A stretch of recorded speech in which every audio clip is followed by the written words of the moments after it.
Bhagavate Vasudevaya.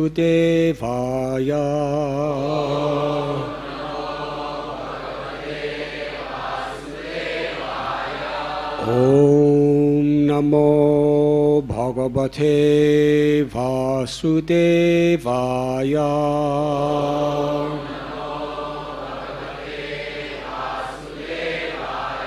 Om Namo Bhagavate Vasudevaya.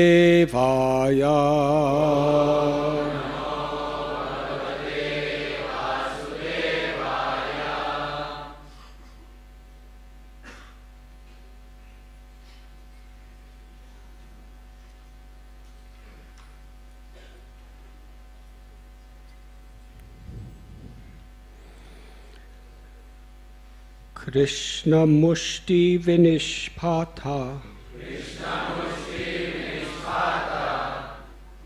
Nishpishtan Guru Bandhana. Kshina Sattvas Vinakatras. Tam Ahativa Vismita. Krishna Mushti Vinishpata. Nishpitan Guru Bandhana. Kshina Sattvas Vinakatras. Tam Ahativas Vismitaha. Krishna Mushti Vinishpata. Nishpishtan Guru Bandhanaha.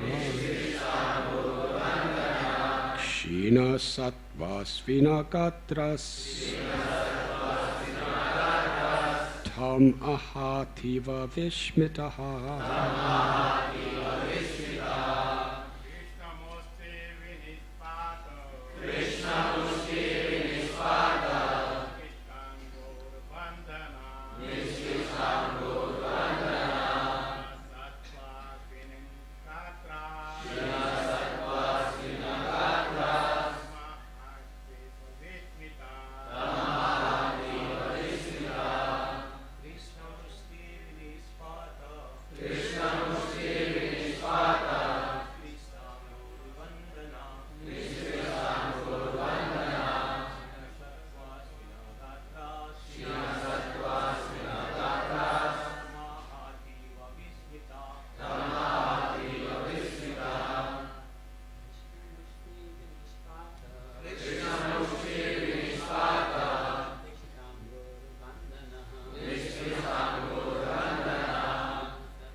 Ladies,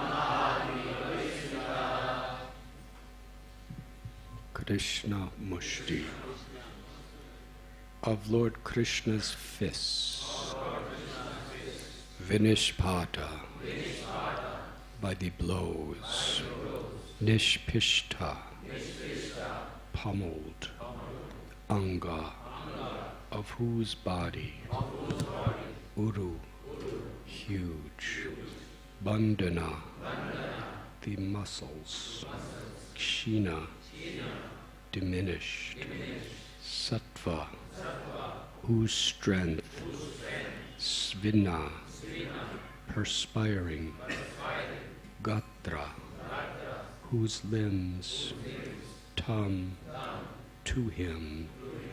Aha, he spoke ativa, extremely, vishmita, astonished. His bulging muscles pummeled by the blows of Lord Krishna's fists, his strength faltering and his limbs perspiring. Jambavan, greatly astonished, finally spoke to the Lord. Jane tvam sarva bhutanam purana ojasaho balam Vishnum Purana Purusham Prabha Vishnum Adhishwaram. Jambavan said, I know now that you are the life air and the sensory, mental, and bodily strength of all living beings. You are Lord Vishnu, the original person, the supreme, all-powerful controller. Tvam hi vishwasrijam shwasta srishtanam apiyatcha sat kala kalayatam isha para atma tatatmanam. You are the ultimate creator of all creators of the universe, and of everything created, you are the underlying substance. You are the subduer of the subduers, the supreme Lord and the supreme soul of all souls.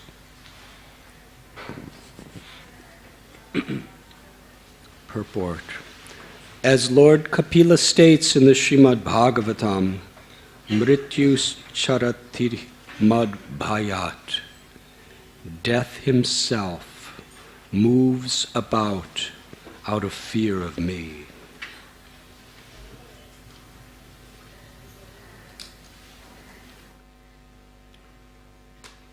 Om Agyantimidandasya Gyananjanat Shalakaya Chakshurun Milidam Jena Tasmai Sri Gurave Namaha Sri Chaitanya Manobhishtam Stapitam Yena Bhutale Swayam Rupa Kadamayam Tadati Swapadantikam Vandeham Sri Guru Sri Jutha Padakamalam Sri Guru Vaishnavamscha Sri Rupam Sagrajatam Sahagana Raghunathan Bitam Tam Sajivam Sadvaitam Savadutam Parijana Sahitam Krishna Chaitanya Devam Sri Radha Krishna Padan Sahagana Lalita Sri Vishakan Bitamscha He Krishna Karuna Sindhu Dina Bandhu Jagatpate Gopesha Gopika Kanta Radha Kanta Namostate Tapta Kanchana Gaurangi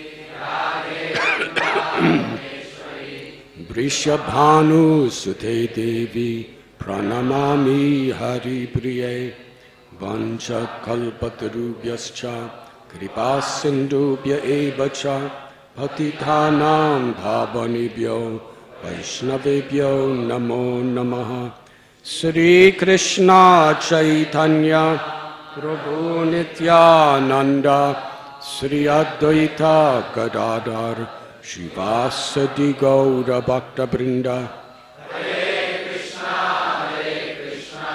Krishna Krishna, Hare Hare, Hare Rama, Rama Rama, Hare Hare.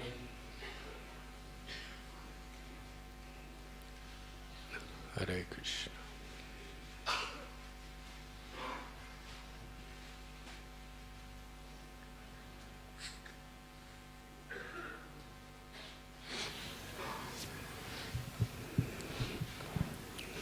We are reading from Srimad Bhagavatam, Canto 10. chapter 56, entitled The Shamantaka Jewel, text 25 through 27.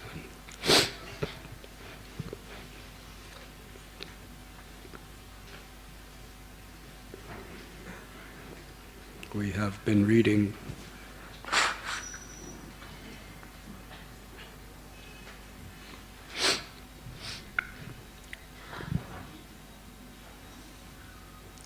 how Satyajit, one of the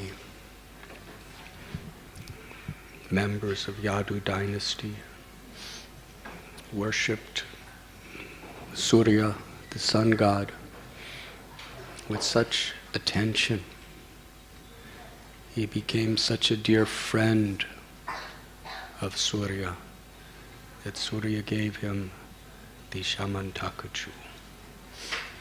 As was explained, such a precious gift that was, according to Rupa Goswami, presented to him by Srimati Radharani, which she received from Balaram, who received it from Krishna, who recovered it from Shankachuda, who got it from Kuvera. So everything has a cause and effect in this world. But ultimately, everything comes from Krishna and everything goes back to Krishna.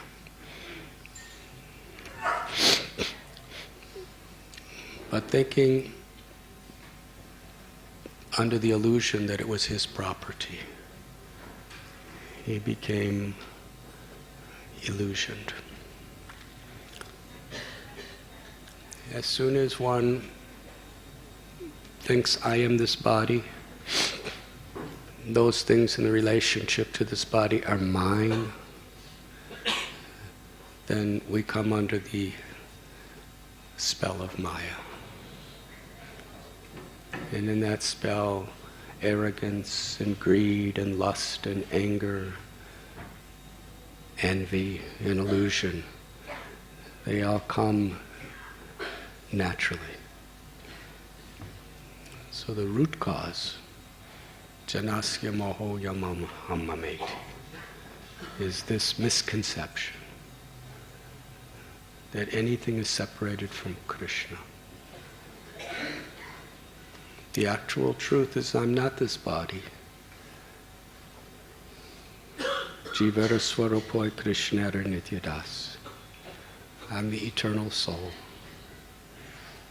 that's temporarily occupying this body.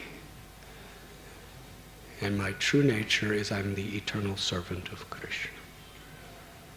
And nothing is mine. But by Krishna's grace, I have the opportunity to serve.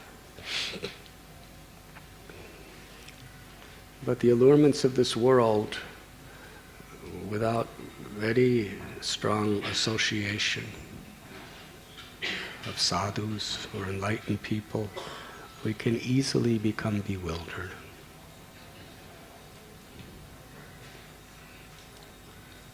And one of the most powerful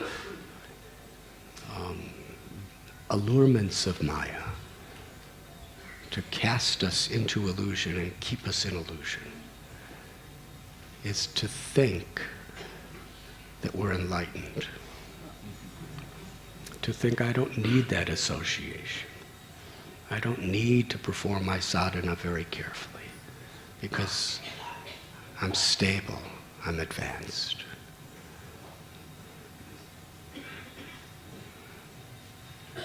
We become stable and remain stable and advanced as long as we humble ourselves to recognize the power of Maya. Srila Prabhupada would sometimes say, the problem with you Western young boys and girls is you do not have sufficient fear of Maya.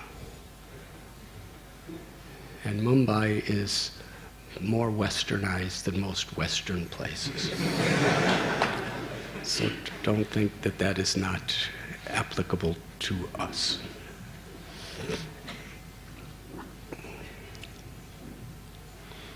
But when we read Srimad Bhagavatam, we get a clue of how powerful Maya is. Here is Satyajit. He's a Yadu. Not only that, his daughter is Satyabhama, who's an expansion of Srimati Radharani. So he's not just an ordinary fellow, as you would call him. He's a very special person. But this Shamantaka was such a spectacular, dazzling possession. As we were describing yesterday, it was so effulgent that anyone who had it just looked so beautiful. It's like when you go down the roads in almost any city in India, there's all these hoardings or billboards displaying ads for advertisements for jewelry shops. Yes. And you usually see these elegant jewels on some beautiful lady or handsome man. And the idea is that if you have this jewel, you're going to look like this lady. Or if you have this jewel, you're going to look like this man. Or you see on television two people, a young man and woman, or on the advertisement billboards, you know, they look so nice, they look like they love each other so much. And then it tells you that they use this toothpaste.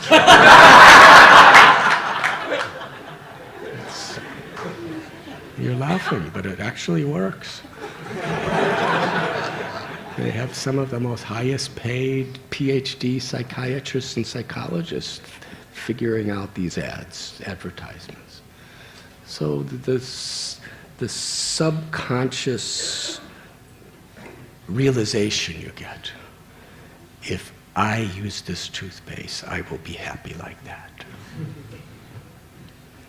Hari Hari.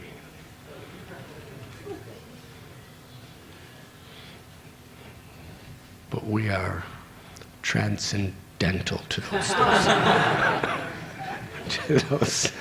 to those allurements. At least we're supposed to be. But it's very powerful. So the Shamantaka jewel, whoever had it, was so beautiful and so popular and so famous. And 170 pounds of gold it produced every day if you did some puja. Some of you do puja and you want some material benefits.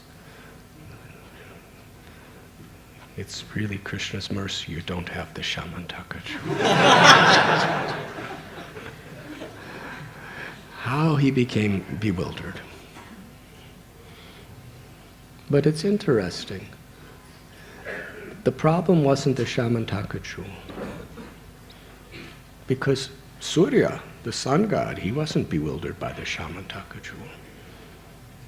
He just gave it away.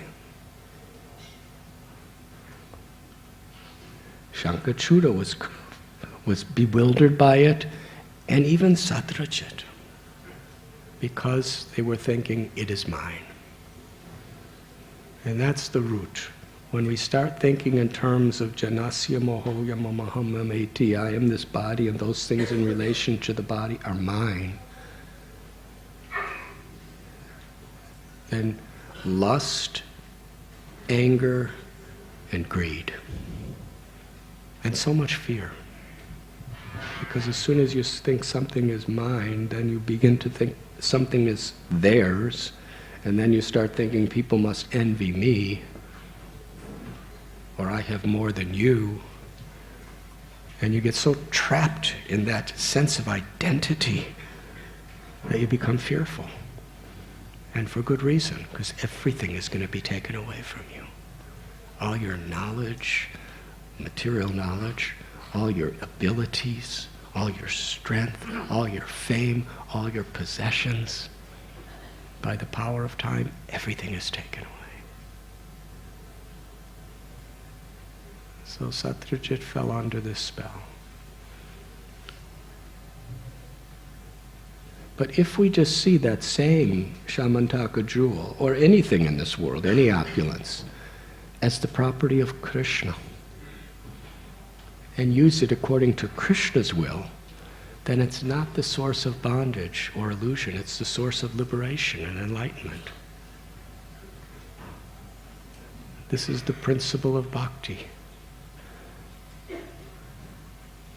Because Maya is so strong, even if you renounce Shamantaka jewels and wealth and strength and all these things,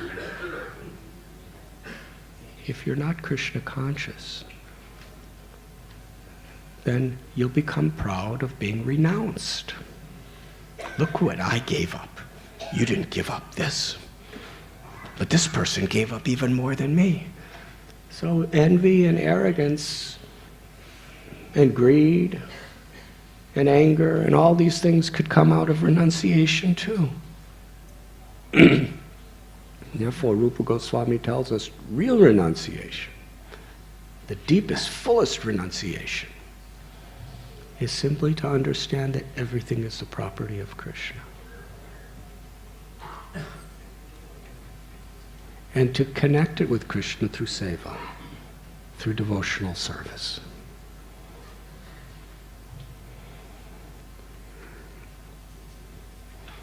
So Krishna wanted to help him. Give the jewel to Ugrasena so everyone will benefit. But he had doubts about Krishna. Why is he asking me to give it away? And this is why it's very important to have the associations and to hear from Srimad Bhagavatam, Bhagavad Gita, and from these scriptures in that association regularly. To study the purports of Srila Prabhupada's books very carefully. Otherwise, we can see the opportunity to serve as a threat rather than a blessing. Faith is very important.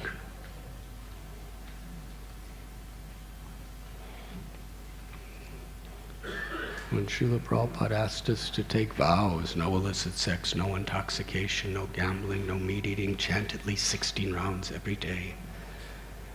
It takes faith to be willing to do that.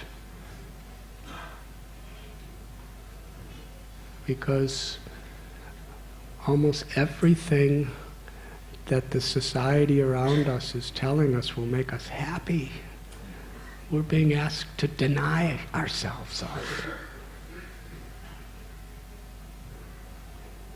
And to many people who are friends or family members of devotees, they think, what are you doing? This is a curse. But if we have faith, it's the ultimate blessing. Because we recognize that this way I could use my body, mind, words, life for Krishna's, in harmony with Krishna's will, in Krishna's service. So Satyajit worshipped the jewel and was getting all the results. Let his dear brother Prasena use it for a day. But Prasena was killed by a lion. But Jambavan was so strong. Jambavan didn't need a weapon. With his own hands, he just did away with the lion. Because he really wanted the jewel. Now, he didn't have the same kind of attachment to this jewel of Satyajit. He wanted to give it to his son to play with. And when Krishna entered the cave of Jambavan, because it was so dark and so deep, he told the residents of Dwarka, you wait out here. And there he saw this little boy just playing with the Shamantaka jewel. Just like a toy. The child had no conception of its material value. Because everything is relative to our particular perception.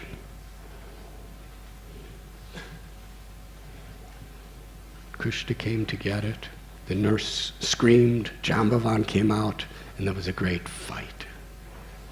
And here we find 28 days from sunrise to sunrise without a break for even a minute. They didn't take even a minute's rest from their constant fighting. 28 days. Now, Srila Prabhupada explains different perspectives of this fight between Jambavan and Krishna. One perspective is from a philosophical point of view, because Krishna tells many lessons from different angles of vision of his Leelas. Jambavan had an attachment for his son and an attachment for the jewel because it was giving pleasure to his son. So when he was alarmed that someone was going to take that away from his son, he was angry. As soon as we have an attachment that's disconnected from Krishna, when there's some danger or reversal, we become angry. So attachment and anger. He came to fight this person. He didn't recognize him. Because Jambavan knew that he was the strongest man on earth.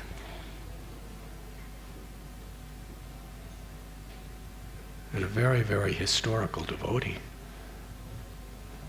He was born from the yawning of Lord Brahma. He was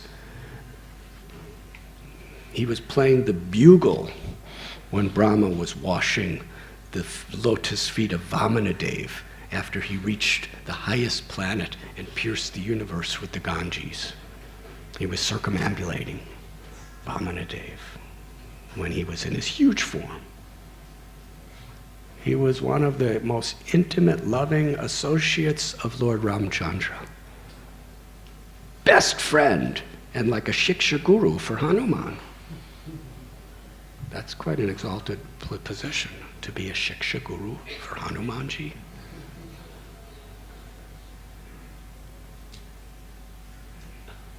So he was fighting. It wasn't until he became so weak and so beaten down, all his pride was diminished, then he could recognize that this is my Lord. Why it took him 28 days to figure it out? Because as long as we have attachment and anger, we can't really understand Krishna as he is. It's only when he surrendered. He realized his humble position being completely dependent. And then his anger became gratitude. His attachment became love. And Krishna revealed himself for who he was when Jambavan surrendered. So this is an important principle. Now Jambavan, he was attached to his son enjoying the Shamantaka jewel. And because of that, he couldn't really understand that this was Krishna. But as soon as he did understand it was Krishna, he gave his daughter to Krishna, who was more dear to him than his son. I've never had children, but I know a lot of people who have children. And a father to a daughter, there's a very special attachment to that.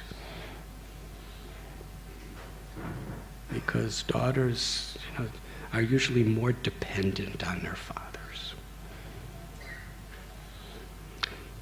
Sons, as they grow older, they really want to prove their independence. So a father, wanting to protect, in a protective mood, has a very, very deep place in the heart for a loving daughter. So Satyabhama was the most loving daughter. And as soon as he recognized this as Krishna, he just wanted to give Satyabhama to Krishna. And not only that, but after he gave Satyabhama to Krishna to be his wife, not Satyabhama, Jambavati, I'm sorry, I got it wrong the whole time. Jambavati. As soon as he gave Jambavati to Krishna, he felt so happy. He took the Shamantaka jewel and put it around the neck of Krishna. So the question is, what happened to the son? Son lost his sister, Jambavati, and the Shamantaka jewel. And Jambavan was real happy doing that to him because for Krishna's pleasure, Sarva Dharman Purichaja Mamekam Sharanam Braja Aham Tvam Sarva Papibhyo Mokshayishyami. He abandoned all varieties of dharma and just surrendered to Krishna. And that's the perfection.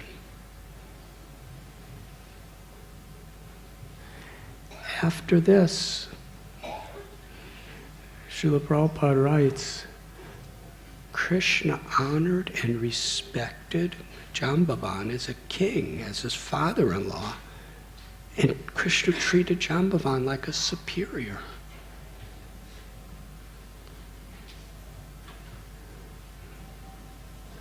As long as Jambavan was fighting Krishna, Krishna was beating him. But Prabhupada says that after Jambavan surrendered, with the same hand that Krishna was like thunderbolts crushing the muscles of Jambavan, Krishna started massaging him with the same hand. And Krishna's hand was so soft and so soothing, and instantly Jambavan was feeling so nice.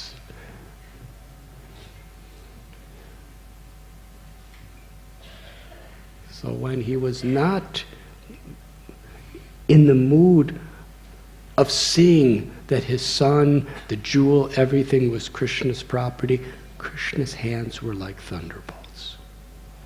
But when he just recognized this and offered with love, then that same hand became soothing and soft like the petal of a lotus flower.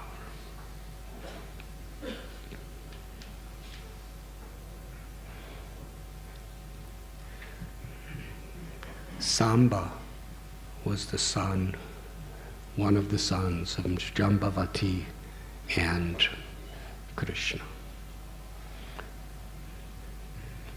What was Jambavan's exalted position? Eternally, as the father-in-law of Krishna and the grandfather of one of Krishna's most illustrious children.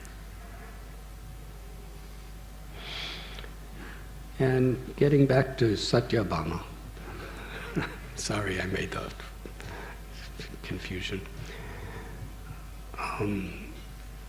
When Krishna comes back to Dwarka, everyone was so worried because Krishna was in there fighting for 28 days, and the residents of Dwarka, after 12 days, they went back. And they told everyone, we don't know what happened to Krishna. He just disappeared in this cave and never came out. Devaki, Vasudeva, Rukmini, they were so troubled by this, greatly worried, because the nature of their love for Krishna was they were seeing him more as their son or their lover than as the supreme absolute truth, the personality of Godhead. That was just the nature of their relationships. To facilitate the dynamics of devotion, of prema. So they were worshipping Chandrabhag, a form of Durga in Dwarka, for Krishna. And Srila Prabhupada explains, if we worship a deva like Katyayani for the purpose of pleasing Krishna, with Krishna in the center and service to Krishna is our only desire, then that's Krishna consciousness. It's auspicious. But when we perform that type of worship, like Satyajit, for me, without the service of Krishna in the center, then it becomes material. It's unfavorable for devotional service. So Krishna comes back, and he has the Shamantaka jewel around his neck. And he has a wonderful, beautiful wife, Jambavati. So they were very happy. And Krishna called for Satyajit and gave him the jewel back. We're going to read this in the next verses. But before we discuss that, there's another explanation Prabhupada gave of this fight. As we said yesterday, only a devotee who's empowered by Krishna in a favorable, loving way could give Krishna the maximum enjoyment in fighting.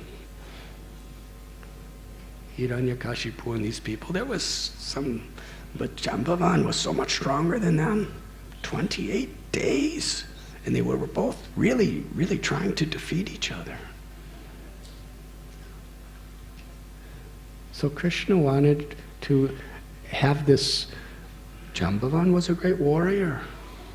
He wanted to fulfill Jambavan's desire, and he wanted to fulfill his desire to receive the love and devotion of Jambavan through his strength.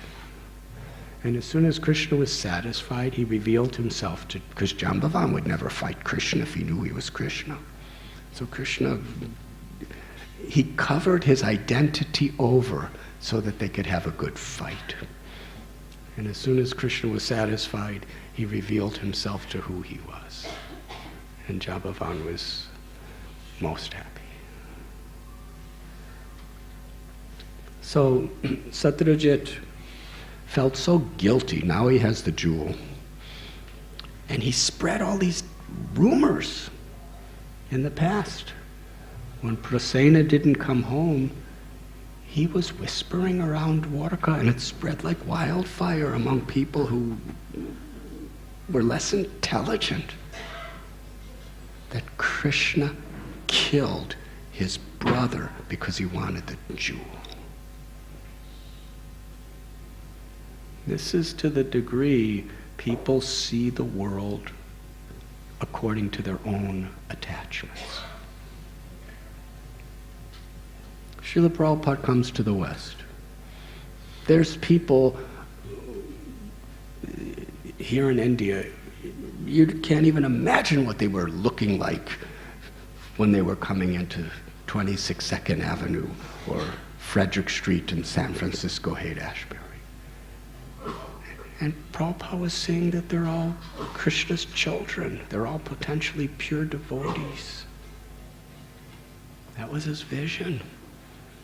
And even when he found the shortcomings in people, it was like a doctor seeing the potential health in somebody, pointing out the disease that's covering it. But if we're envious, if we're attached, if we're greedy, then the tendency is anything somebody does that seems to be familiar to those qualities, we immediately think it must be like that. So Krishna, what does Krishna care for a Shamantaka jewel?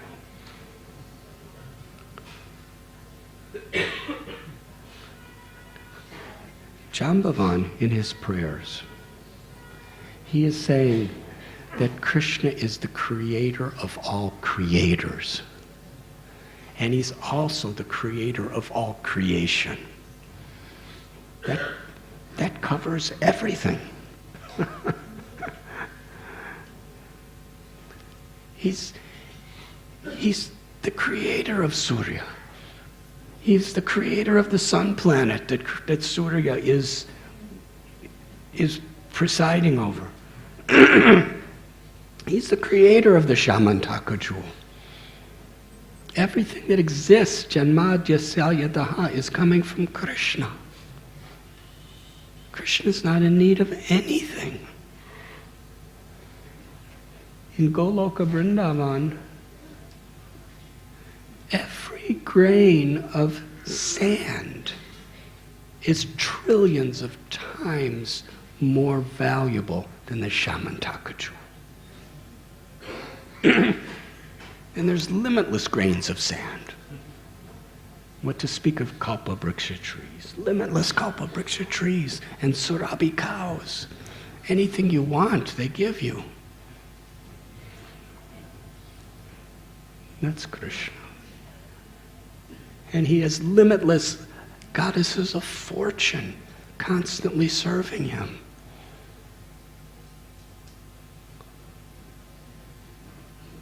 But because Satyajit was so materially attached to the conception that that Shamantaka jewel is mine to enjoy, as soon as his brother Prasena didn't come back, he imposed his own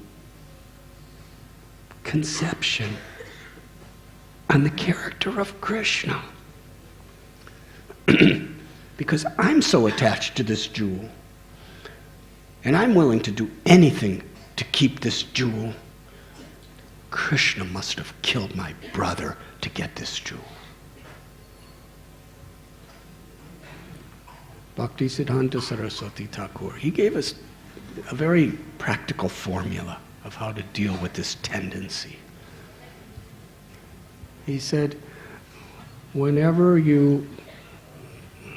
he said, the only reason I see faults in others is because I am honeycombed with so many faults myself. The tendency to find faults in others is a testimony that on myself I am plagued with faults. If we're genuinely doing it with compassion to uplift people, that's devotional service, that's compassion. But if it's not on that platform, then finding faults in others is just the evidence that, my God, I'm so full of faults. I see envy so much because I'm envious. I see greed because I'm so greedy. No, a devotee sees all these things in conditioned souls, but to overcome those tendencies and to help others, to protect others. But materialistic people, they actually find joy in finding faults with others. It gives some gratification, gives some boost to their egos. So we have to be very careful. Because the nature of the ego, even if we're burning with envy, the ego will tell us, I'm just being compassionate. I'm just upholding Dharma. So we have to be really careful, and we have to be very sincere. Srila Prabhupada would emphasize these qualities, that we have to take this Krishna conscious seriously. That means we have to understand our vulnerability to duplicity and very carefully guard ourselves against it, because it could ruin anything. You see, the biggest problem with material attachments, especially to our own abilities, to our own intelligence, to our own wealth or fame, is it creates this fear. And we make offenses. A humble person doesn't make any aparadhs. He may accidentally touch you with his foot or something. But those are little aparadhs. But to actually try to tear people down, that's serious. And here is Satyajit. He was trying to tear Krishna down from his position. He was thinking Krishna must be like me. He's attached to the jewel. Krishna's willing to murder someone to get that jewel. That was his thinking. And he's a yadu.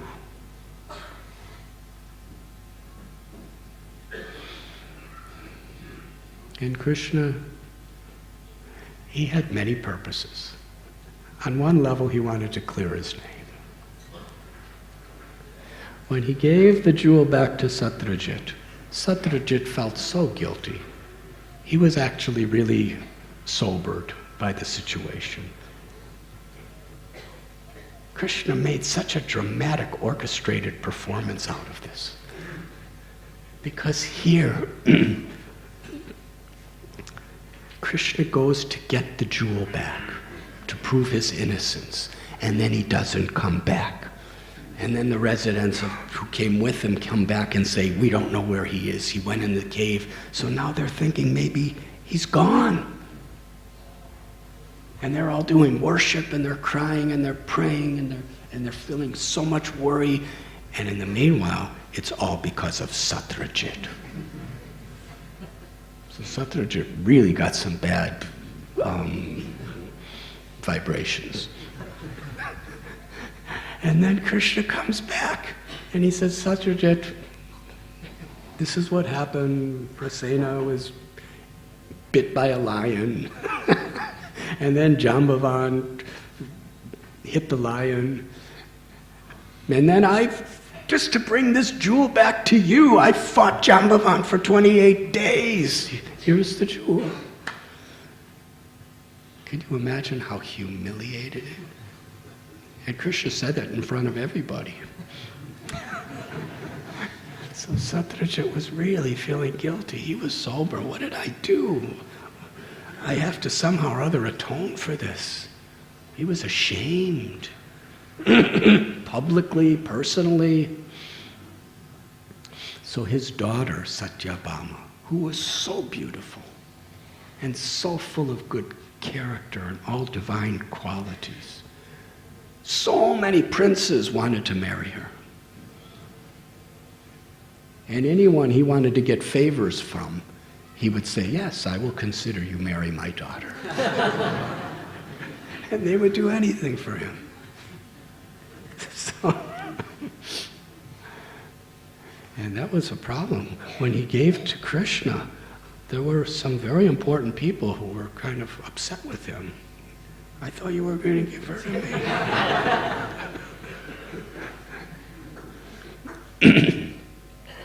So Satyajit gives his beloved daughter Satyabhama, and then gives the jewel back to Krishna. And Krishna says, I'm happy to receive Satyabhama because she has given her heart to me, she's given her life to me, and she loves me and I love her. But you can have the jewel. After all, you have such a nice temple for the jewel. And you could go on worshiping in the temple. And actually, because your temple is in your palace, which is in Dwarka, everyone in Dwarka is going to get benefit from your worshiping. So he took the jewel back.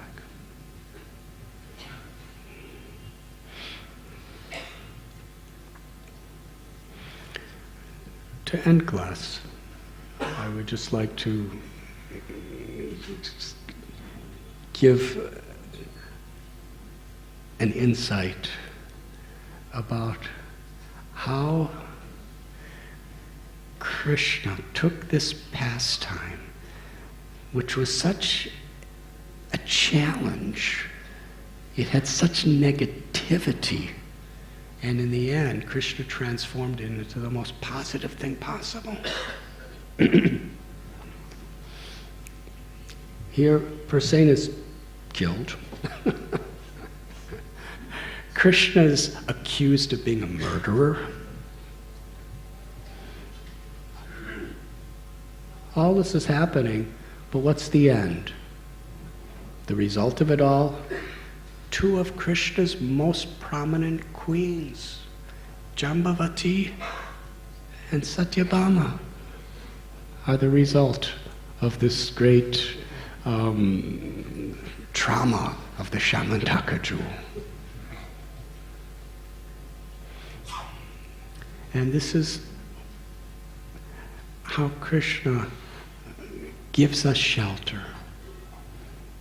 If we just turn to Krishna, everything becomes auspicious.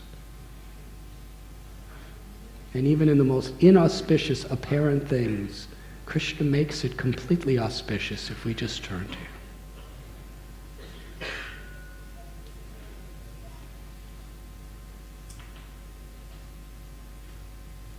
And there are so many examples. In Kurukshetra, when Krishna went there to meet the residents of Vrindavan, there is a discussion between Draupadi and the queens of Dwarka, because Draupadi's from Hastinapur. And she was asking the various principal queens how they got to marry Krishna. It's interesting. Draupadi was a wife who had 5 husbands. Krishna was a husband who had 16,108 wives. So there's some dynamics for discussion in these in these relationships. So Draupadi's asking the queens, how did you marry Krishna? And Rukmini, it was all these principal queens, it was all out of serious trauma that they got Krishna. Rukmini said that Jarasandha, Krishna's worst enemy, who attacked Krishna 18 times with millions of soldiers each time. Jarasandha was Kamsa's father-in-law, who wanted revenge on Krishna. And Krishna made his 2 daughters widows, the wives of Kamsa. So he was vowed, he had vowed to destroy Krishna. And he tried with all of his powers. And Rukmini said that Jarasandha and my brother Rukmi, they had arranged for me to marry Shishupal, the person who's most envious and hateful of Krishna, of anyone. And I gave my heart to Krishna. And in previous chapters we read and discussed what was Rukmini's situation. She was so desperate. It's a fate limitlessly worse than death. For her to have to live the rest of her life with Shishupal? Can you imagine? She loved Krishna. She gave her heart and soul to Krishna. If you're living with Shishupal, you're only going to hear the most nasty lies against Krishna 24 hours a day. That was her fate. So she was really taking shelter. She sent a letter to Krishna. And she said, in the end, just like a lion takes his prey from a few goats and sheep, Krishna rescued me. Right at the moment when she was about to be formally married to Shishupal, Krishna took her away. At the time of the biggest crisis of her life, Krishna was there for her. And Jambavati, she told her story. She said, Krishna came into the cave of my father and they fought for 28 days over the Shamantaka jewel. And in the end, my father recognized him as his beloved Lord Ram. As soon as he humbled himself before Krishna and gave up his anger, Krishna revealed himself, and he gave me and the Shamantaka jewel back to Krishna.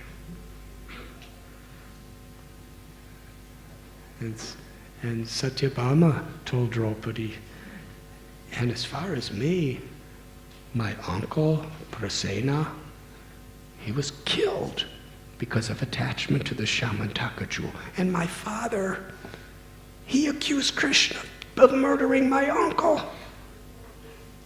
And to clear his name, Krishna went into the forest and he fought with Jambavan. And then Satyajit gave me to Krishna. So in all of these cases, the three most prominent queens, which were Krishna's ultimate treasures in Dwarka, they were all, it was all a result of great, great challenges.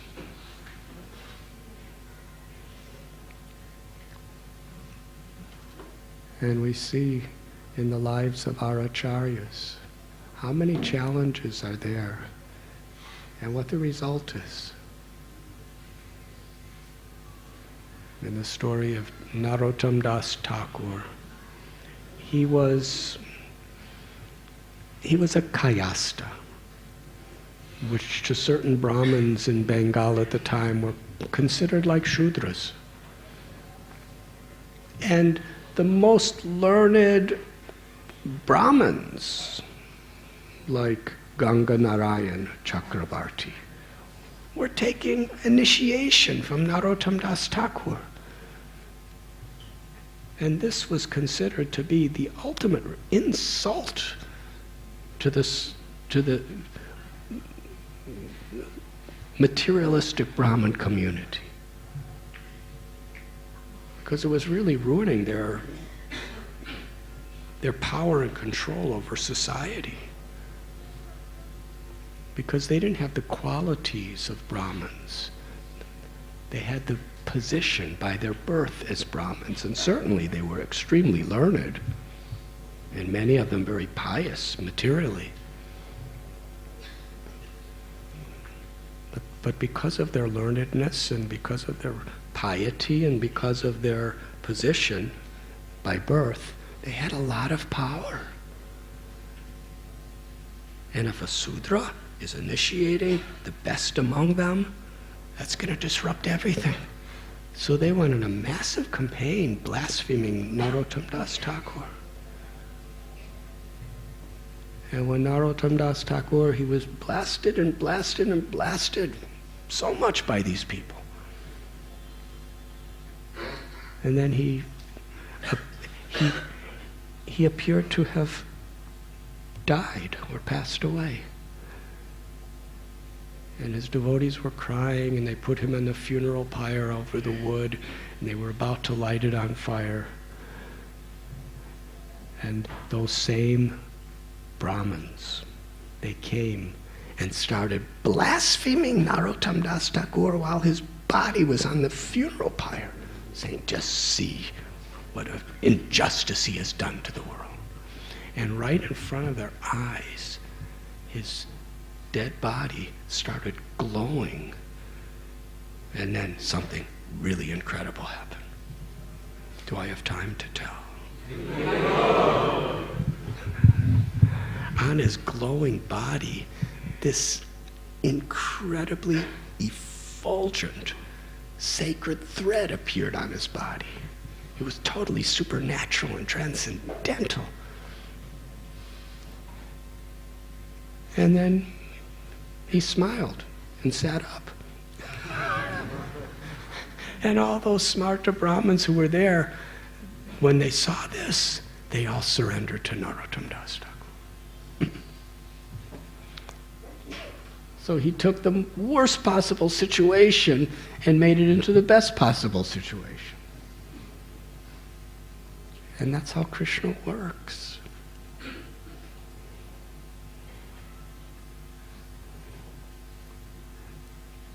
And that's how devotees, because challenges, reversals, difficulties, disappointments, inconceivable impediments, things that we just don't plan or want, they happen to everyone in one way or another in this world.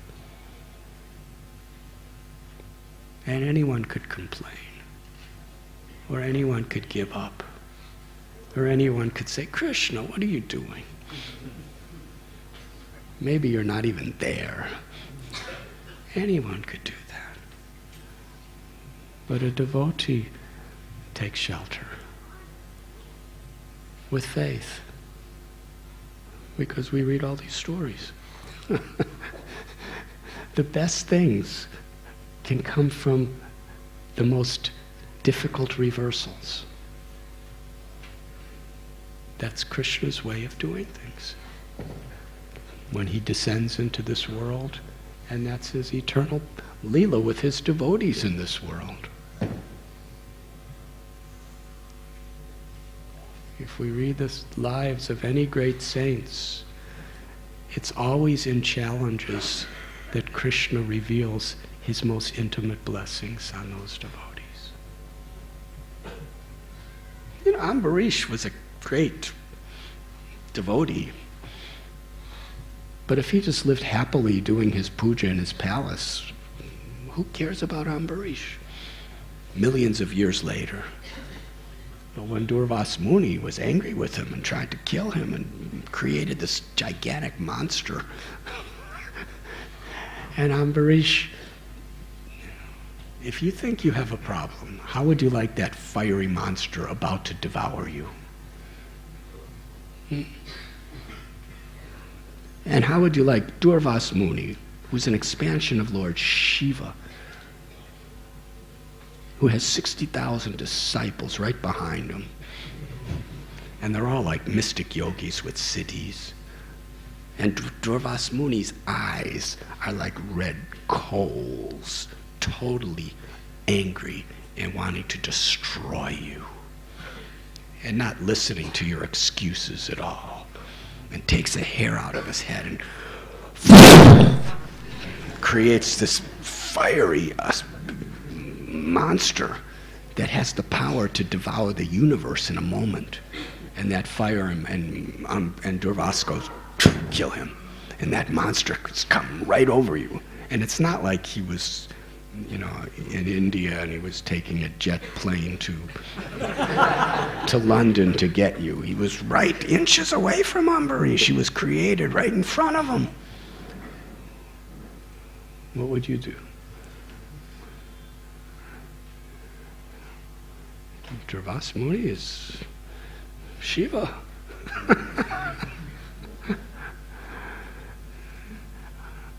That's where Ambarish was revealed to the world for his greatness.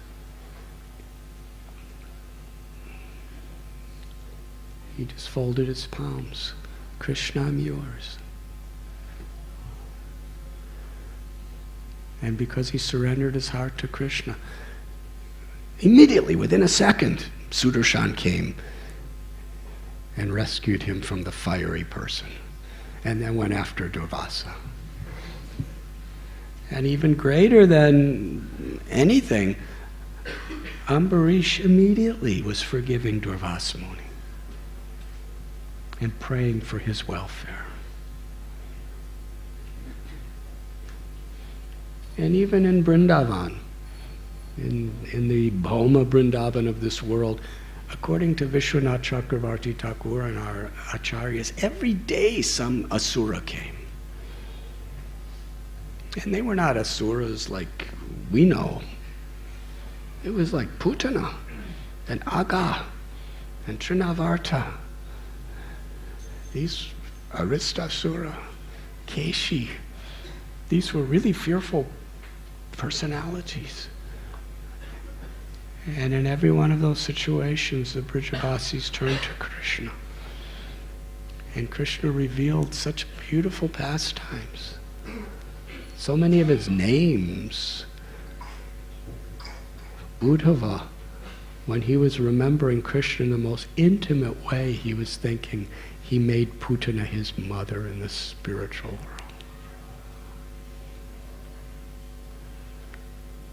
So don't be misled by your mind to lose your faith because things are not going your way, or because there's reversals in your life, or because there's challenges, in whatever form they come. It's through these challenges in this world that Krishna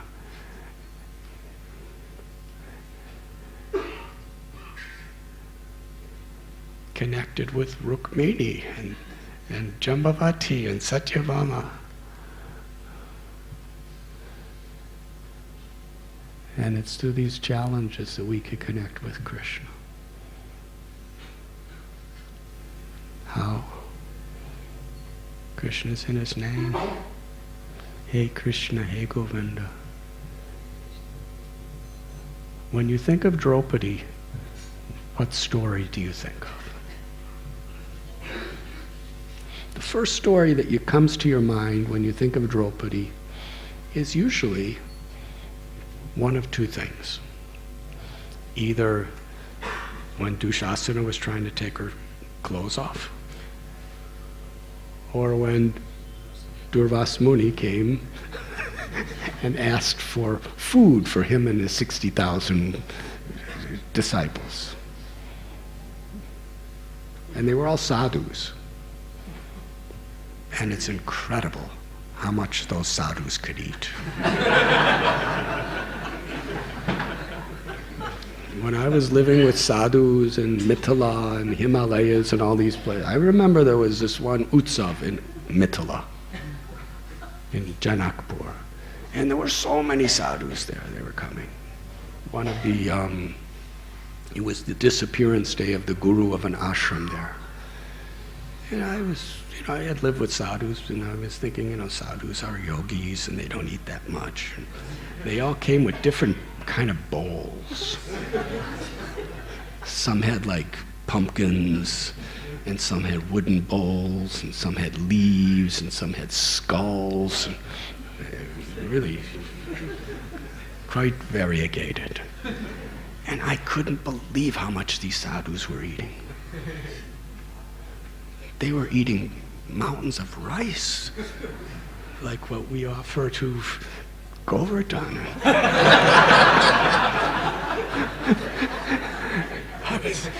They just, the person serving rice and the sadhus, they're not supposed to look like they want a lot of things, but so they don't ask for it, but they have ways of indicating. The person puts a ladle of rice and the sadhu goes,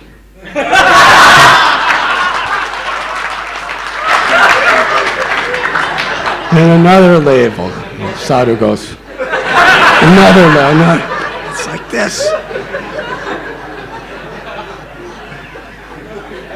Then when it's like enough for 100 sadhus to eat practically, then he'll go. They were all doing that. So Durvas Muni brought 60,000 of these sadhus. And Yudhisthira, Duryodhana sent Durvasa just to humiliate, just so that Durvas Muni would curse Yudhisthira. And he said, I'm hungry, and all my disciples are hungry, and we've come to your house. And Duryodhana sent him just after Draupadi had already eaten from this Akshaya Patra, this special pot that could feed as many people as possible. But after she eats, it becomes just an ordinary little pot. There was nothing left. And Draupadi was really, really desperate. Yudhisthira Maharaj said, we have to fix prasad for all these 60,000 sadhus. Now they're just bathing in Yamuna. They're coming in a few minutes. And she prayed to Krishna completely helplessly, because not only herself, but her husband's, everything was on the line. And Krishna appeared. So when we think of Draupadi, we usually think of these incidences.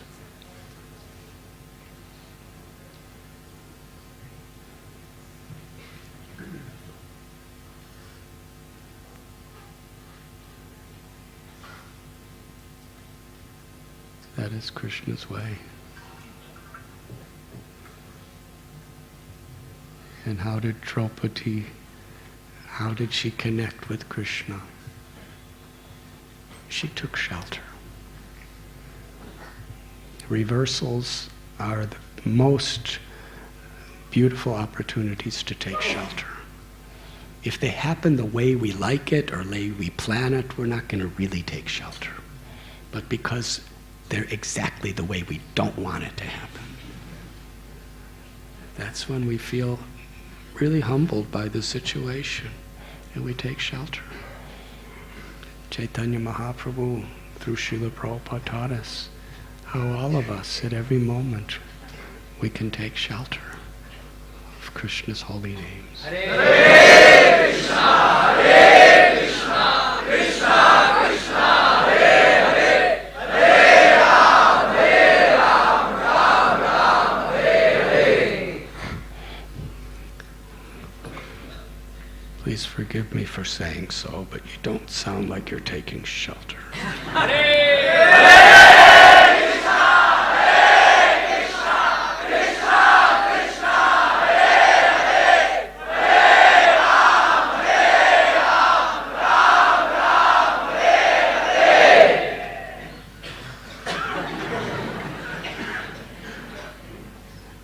His Holiness Jayadvaita Maharaj, would you like to speak something?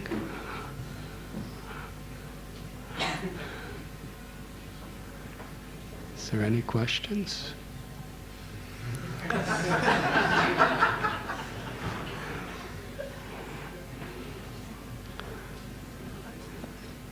In this unpredictable world, some things and some people are predictable.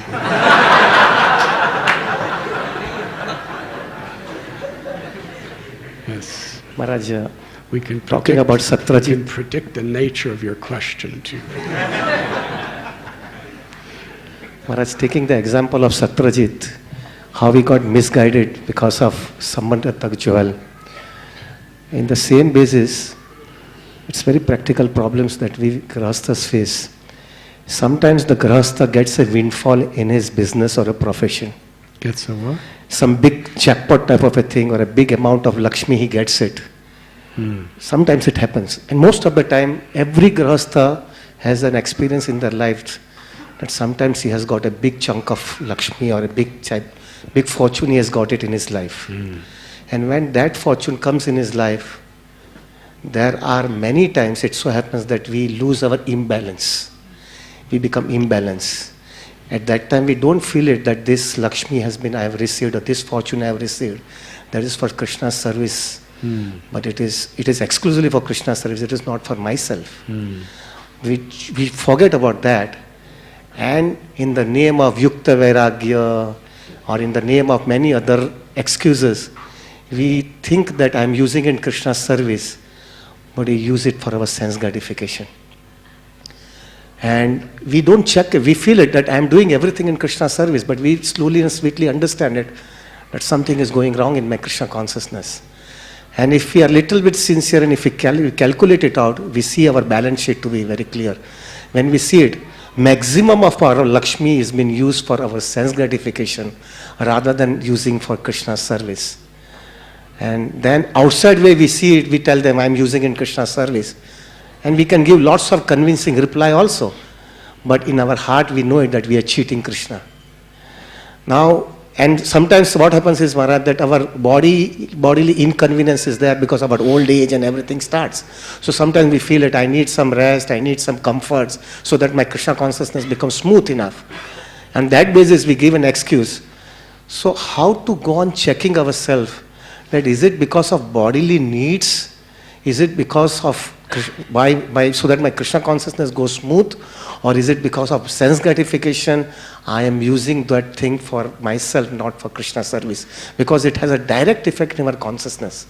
So what should be the barometer for a devotee where he can check it out? Because I'll give you one simple example, Maharaj, that devotees, they invest in some Lakshmi. I'll give you one simple example. Those people who has invested 1 lakh rupees before 19 years back in stock market, within 19 years back, that 1 lakh rupees has become 74 lakh rupees. So the devotees, when the child has been born, they say that let me just put this small amount of Lakshmi for my child's name. And when the child is grown up at around 19 years, 18, 19 years, the amount has become 74 lakh rupees. It's a windfall. It's like the jackpot that they have got it. So it becomes completely, the mind becomes completely imbalanced. He feels it now, let me spend the way I want to spend that it. And at that time, all those philosophies goes on the back door, and everything becomes sense gratification becomes in front of it. And so what is the barometer that a devotee has to check it, that it doesn't get carried away, and the borderline is very clear enough that this Lakshmi is meant only for Krishna's service. And if at all the bodily needs are there, we'll use it, but it should not be at the cost of Krishna consciousness.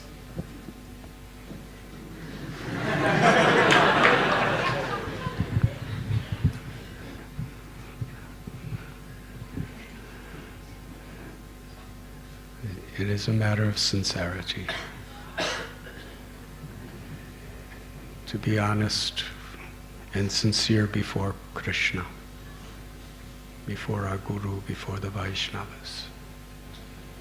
And in order to connect to that sincerity that is inherent within us, we need nice satsang, nice association of people who remind us. We need sincere sadhana, where we're really reminding ourselves through Sravanam Kirtanam. Krishnadas Kaviraj Goswami says this Sravanam Kirtanam, hearing and chanting about Krishna and the association of devotees, is the nourishment that makes us strong spiritually. Just like food grains, they give us physical strength to perform our duties and overcome many obstacles on the physical level. So the obstacles that come in our spiritual lives, we are given the strength to overcome them through hearing and chanting in the association of devotees. And that's very important. If in this world you're really, really weak, you understand the necessity to eat the proper foods and get the proper rest. So similarly, we should know for sure that these allurements and entrapments of mayas are going to be for us. So if we're sincere, we'll humble ourselves and know that I need to hear and I need to chant. It's not just a ritual. It's not just something I'm supposed to do because I said I would do it. It's not something I'm supposed to do because everyone in the society around me of devotees are expecting me to do it. Beyond that, it is a dire necessity for my spiritual survival. I will be illusioned if I'm not hearing and chanting sincerely in the association of devotees. And in the case you're speaking about, especially we can hear this story of Satyajit and the Shamantaka jewel. It's the special, precise medicine for what you're talking about, this story. And along with reading the story of the Shamantaka jewel, we could also listen to the tape of Ananda Vrindavan Prabhu's question. That will have a very powerful effect, I think. Does that answer your question? Hare Krishna. Yes. Hare Krishna Maharaj. we have two situations that are in front of us here in the story, where Krishna is trying to protect his name, and he goes on to really find the jewel. And on the other side, we have the story of Srivas Thakur, where he was, Gopal was trying to blaspheme him and put things, and he actually went and said, "This is what I do. Please have a look. This is what I do." So he was not really trying to protect his name. So coming with these two scenarios, as far as our practical situation is concerned as devotees, should we really try to protect our name? And sometimes protecting the name appears to be like we are trying to really, become famous, or we were trying to not be humble in one sense. So what should we do as a practical thing? Because as leaders or as devotees, we really need to sometimes protect the names. Some people misunderstand us, and we need to really clarify that what they are thinking is wrong. So in these two situations, how does one do? Krishna is doing something and the devotee is doing something else, apparently.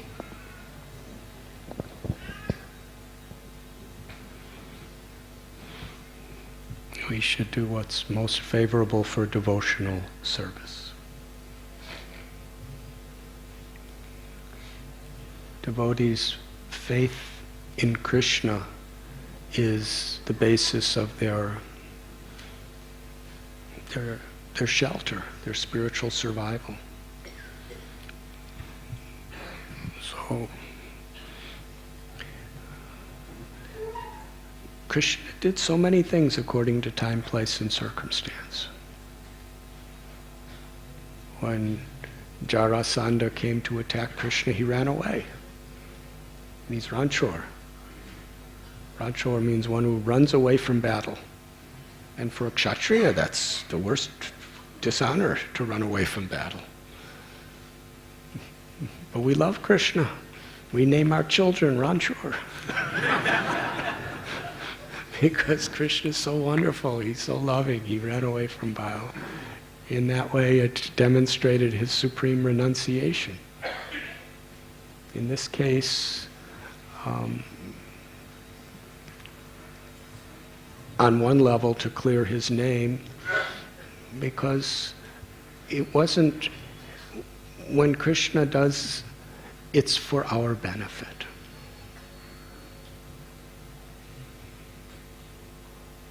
It's ultimately for our benefit. And for a devotee, especially a preacher, as His Holiness Jayadvaita Maharaj was telling us in his last class here, if people don't have faith in us, there's very little we can do to serve them. Because our goal is not to be famous, our goal is not to become great, our goal is to serve.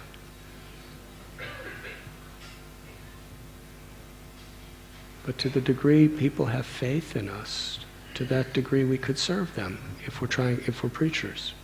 Yes, otherwise they don't listen to us, or they don't take anything we say seriously.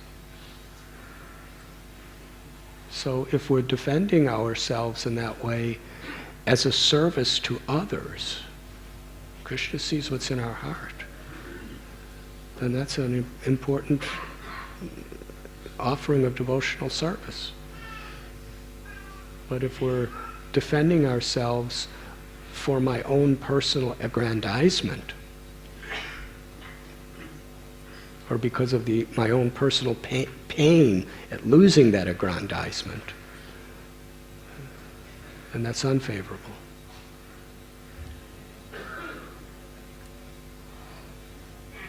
And according to time, place, and circumstance, different people do different things. Srivas Thakur was completely innocent. And there were these nasty rumors being spread around him by nasty people, and he just couldn't care less.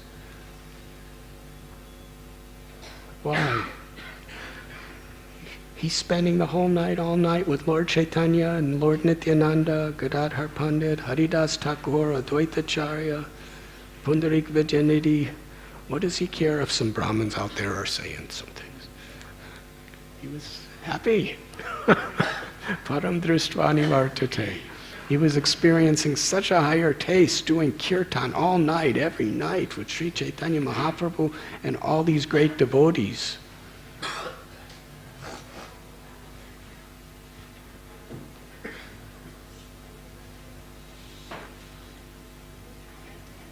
In his heart, he ultimately knew that by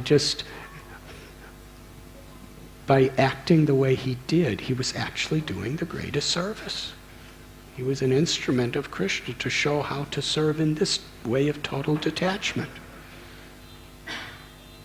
So in time, place, and circumstance, in each case, they were simply doing what was the best way that they could serve, and what was the best way that they can actually demonstrate the qualities of a Vaishnava or the qualities of in compassion for others.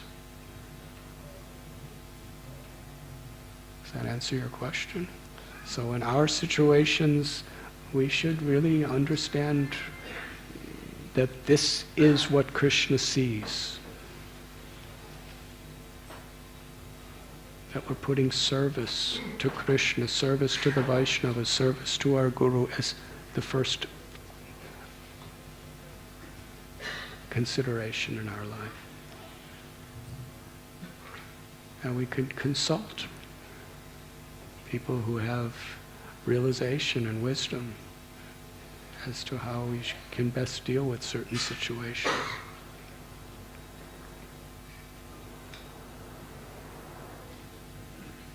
So now Shamananda Prabhu has a special presentation to make.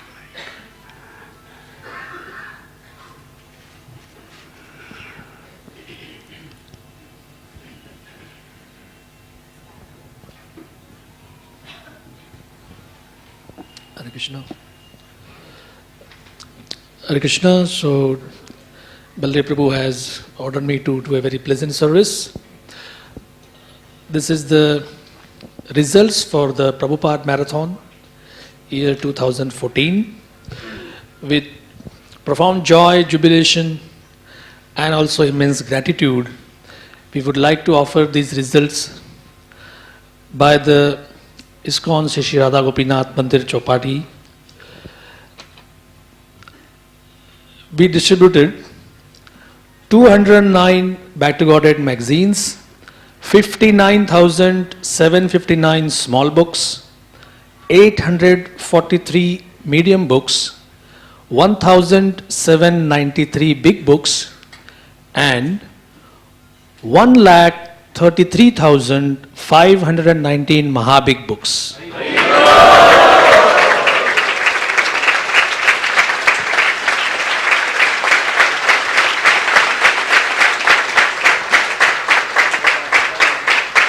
Starting this year, we have also compiled a small book on the realizations, stories, adventures, anecdotes of various devotees who took part in the book distribution effort. So I would like to request Srinathji Prabhu, Narasimha Leela Prabhu, can we get it? Srinathji Prabhu to offer this book to Srila Prabhupada, and Nitai Prasad Prabhu will offer this book to His Holiness Radhanath Swami Maharaj.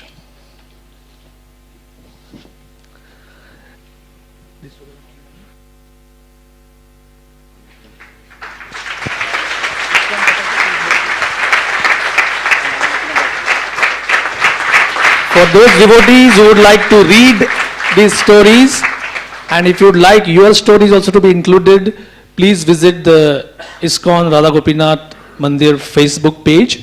So this will be an annual feature. We will try to see that most of the stories and all the adventures which we have in this book distribution effort get documented. I remember very clearly, it was 1994, and Radhanath Maharaj gave the Chowpatty managers this mandate that 20 years down the line, our devotees should feel fortunate and happy that they took part in the Prabhupada Marathon.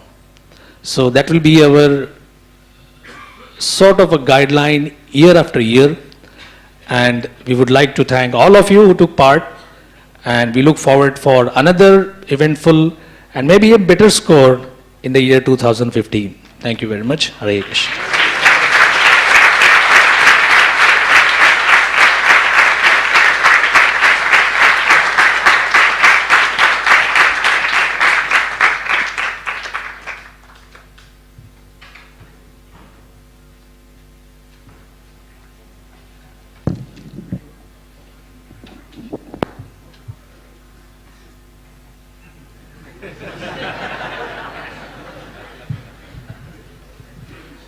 Srila Prabhupada ki jai.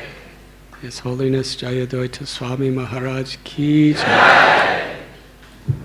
Anantikoti Vaishnava Vrinda ki jai.